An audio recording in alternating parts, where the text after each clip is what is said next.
αυτούς που κολυμπάνε στους ափρούς μες στα σκόνερα. Στάζει το αίμα της ψυχής σαν τις σταγόνες της βροχής, όμως ποιος νοιάζεται και την αόρατη πληγή που μέσα μου αιμορραγεί, ποιος τη μοιράζεται.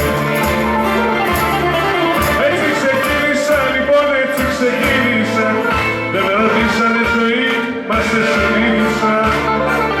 Σαν πληγωμένο αετόπουλο στο κόμμα, σαν ότι μην κράτη το ακόμα.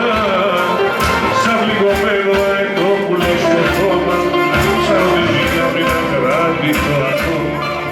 Στην Αριστοτέλου σειράσαμε κουβέντα και με πατήσαμε στη ζημιστή, κι από εκεί και πέρα να μην παρέα γίναμε ζευγάρι, εγώ κι αυτή. Στο λευκό το πύργο πήρα τα φιλιά της, είχε